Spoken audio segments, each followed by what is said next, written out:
Hello and welcome back to another episode of Sermon Braindump. My name is Scott Dalen. I am an ELCA pastor in Southwest Iowa. I present these videos on a weekly basis for a twofold operation. First off is to just kind of help move my brain into what I like to call sermonation mode, or out of percolation mode, into preparing the sermon that I will preach for my congregation on this coming Sunday, or that weekly Sunday, I should say. And then the second one is just for you, the viewer, to just gain some additional insight into understanding the scriptures as you may encounter them. Now, the scripture that I choose weekly, or that I use weekly, is based on the Revised Common Lectionary, which is an organizational tool used by many different denominations to help organize scripture into usable tidbits for worship purposes. 3-year cycle, and this particular Sunday, which is January 18th, 2015, the second Sunday of Epiphany, or after Epiphany, one of the two, semantics, I guess, but the second Sunday after Epiphany, is John chapter 1, verses 43 through 51. This concludes the opening chapter of John's Gospel, which we've talked about off and on in recent weeks. We've seen some different passages come from it, both the prologue, the first 17 verses, where we hear about in the beginning was the Word, and the Word became flesh, and kind of all of that is in there.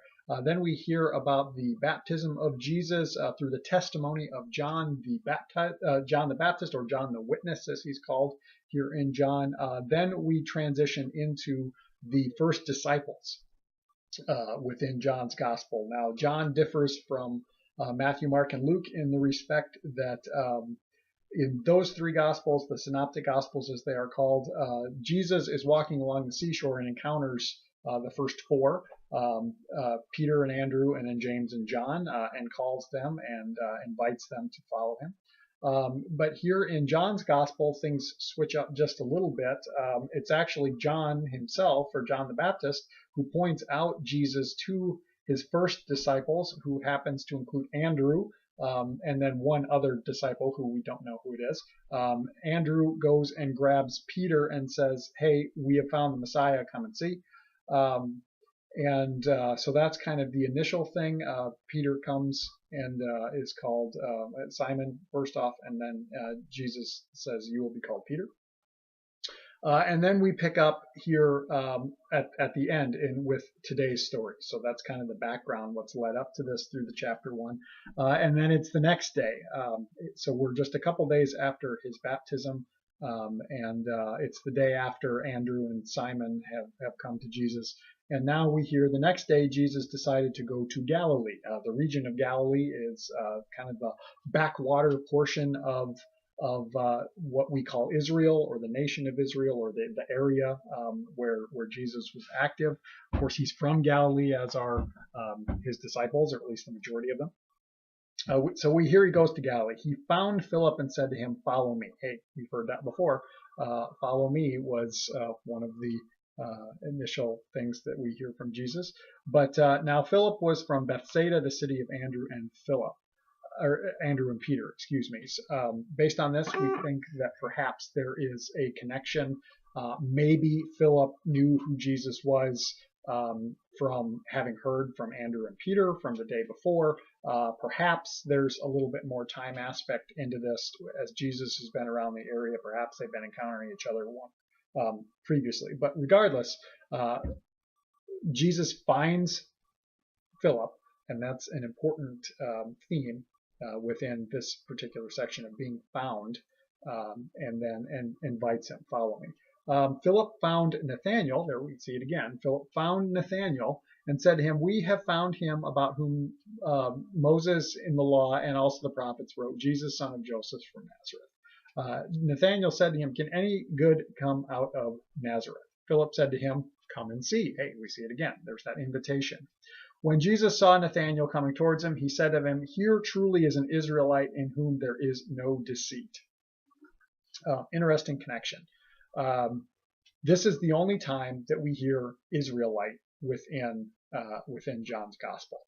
And typically when we're referring to people of the area, it's the Jews or the Jewish people, or the Judei is what it's called in Greek, typically opposition to what Jesus is talking about or what he's teaching. But here he calls Nathanael an Israelite and says, in him there is no deceit, or it's actually in whom there is no guile. This is an interesting point, interesting connection back to the man Israel, who was first named Jacob. Jacob encountered God, but prior to that, Jacob was a schemer. He had cheated his older brother Esau out of their birthright and out of the blessing, and was just kind of an all-around schemy guy. So he would be one in which there was much guile. But here Jesus says, here is an Israelite in whom there is no guile. So maybe this is a connection back to all the way back to Jacob and kind of a reversal there. It's interesting, as I said, the term Israelite doesn't really get used very often, particularly here in John, but in the vernacular of the day, it would not have been overly common. Israel of the two kingdoms, Israel and then Judah. Israel was the first to fall in the Assyrian to the Assyrian Empire, and the kingdom of Judah lasted on longer than that. Of course, Judah would fall a couple hundred years later as well. But because of that, and because of the dissemination of the people from Judah in the Babylonian captivity, they came to be called Jews more often. That's where we get this from, Judah, or Jews from Judah. So the term Israelite had really faded, and it wasn't really around much. So this connection back to Israel, or back to Jacob, is pretty intentional. We'll also get a little hint of that right at the end again, but I'm going to go on. Nathanael asked him, "Where did you get to know me?" Jesus answered, "I saw you under the fig tree before Philip called you." Nathanael replied, "Rabbi, you are the Son of God, you are the King of Israel." Jesus answered, "Do you believe because I told you I saw you under a fig tree? You will see greater things than these." And he said to him, "Very truly I tell you," or it's actually truly, truly I tell you, "you will see heaven open and the angels of God ascending and descending upon the Son of Man." That's the end of the chapter right there. Now that right there definitely is a reference back to Jacob. Jacob had a dream as he was traveling and running away from his brother, who he had cheated, in a place called Bethel, which is quite close to where this is all happening. And at Bethel, he had a dream that the heavens were open and there was some sort of ladder or stairway or something, and he saw the angels of God going up and down this ladder. Same vision that Jesus says that Nathanael will see. So again, we see that connection. What's interesting, there's some different little tidbits here. The whole "I saw you under a fig tree," there's some speculation as to what that's referring to. I've heard it said that practice at that time was for mothers with young babies or small babies. When they would be out working in the fields or out doing their labor, they would lay their baby in the shade of the under a fig tree to protect them from the sun. And if that's what's going on here, then perhaps Nathanael is understanding that Jesus, being God, which of course is a strong theme here in John, has seen him since he was a baby, has known him since he was an infant. That's also, "How did you get to know me?" Comes from the Greek word ginosko, which implies an intimacy of knowing. In fact, this refers to the way that a man knows a woman in the marital sense, or in the sexual sense. And so for him to say, "How did you get to know me? How do you know me so intimately? How do you know me so closely?" And Jesus says, "Well, I saw you under the fig tree." Another option for what this could be referring to, there's a rabbinic teaching, or Jewish culture, the rabbis, that the proper place to study the Torah and learn about God, the Torah is, of course, the Old Testament, is under a fig tree, to sit in the shade of the fig tree and read and decipher and learn about God. So maybe that's what it's referring to as well. I'm not really sure. I honestly don't know what that's all about, but it could also just be that there was a fig tree and Nathanael was sitting under it and Jesus saw him. And I don't know, hard to say. But really the important thing to note here is and really witness, is the notion of come and see, come and experience. This discipleship is all about invitation. First, we encounter God. First, we encounter Jesus. We come into relationship with him. We abide together. We live together. Abide, another John thing. And then we invite others to come and experience the same thing. Now that's just kind of what goes on. And in the process of invitation, of discipleship, we recognize that there's not some test that we have to go through in order to become a disciple, or there's not some level of knowledge or skill or attainment that we have to get to before this all works, that we come as we are. Nathanael's a great example of this, and what I really like about the notion of Nathanael's reaction, he hears from Philip, come and see, he's the Messiah, Jesus, son of Joseph of Nazareth. Now, Nazareth and Cana, which is where Nathanael is thought to be from, are quite close. They're kind of neighboring towns. But there's probably a little bit of a reputation between the two, something that's quite common, at least here in the Midwest. We always have these assumptions or these snarky little comments about the neighboring town of oh, you're from that town. Oh, well, nothing good can come from there. And that's kind of what Nathanael says here. Can anything good come out of Galilee, or out of Nazareth, excuse me? And at first it seems really kind of rude. It's like, we found the Messiah. He's from Nazareth. Can anything good come out of there? I don't think so. So it could be that Nathanael's expressing doubt.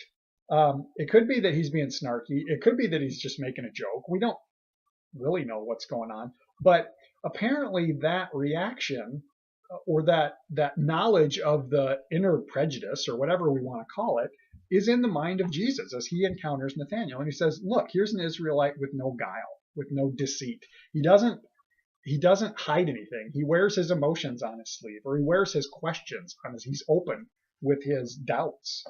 And that is an important aspect of discipleship.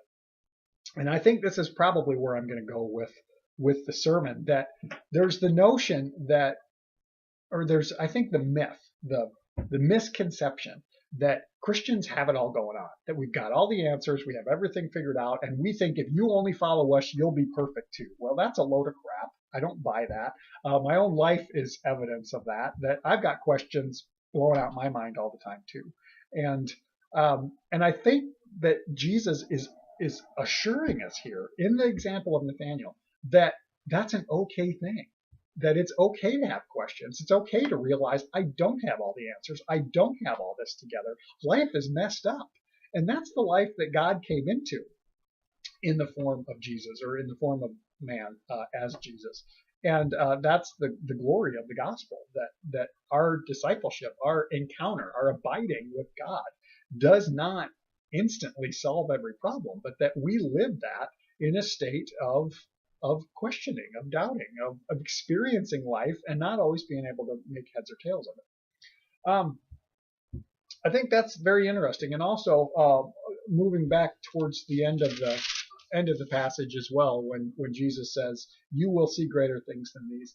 I think that's a little bit of foreshadowing to the growth of what they called the way, what we call Christianity now, following Christ, discipleship in the future. At the end of the gospel, chapter 20, I forget what verse it is, there's a remark between Jesus and the disciples that you have believed this because of what you have seen. Blessed are those who have not seen and yet will still believe. Unfortunately, we were not alive 2,000 years ago to witness the ministry, the life, the death, the resurrection of Jesus. Yet there were people who were. Their testimony was passed on. Come and see, come and see, come and see. And discipleship went on. And that's how we all got here in the first place, was someone invited us in one way or another to come and see. And that's how the gospel is passed on. That's how we do the work of God here in the world, how we join in his work of spreading the gospel, is by invitation. Come and see. This is what I've experienced. Come and see what you experience for yourself. As per usual in John's gospel, I'm sure you've picked up if you've seen any of my videos on John before. I love this gospel. There's always a ton of stuff going on. Even when it doesn't seem like it's that significant, there's usually a lot happening. So that's kind of what's going on, at least today, as I dump my ideas out upon you, the viewer.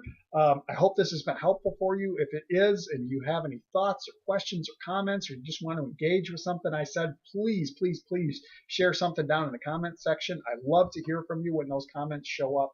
And maybe you can shed some insight or some light on the subject that I haven't thought of yet, and that's great when that kind of stuff happens. Otherwise, I hope that you have a blessed week as you go throughout day by day, and God bless, and we'll see you next time.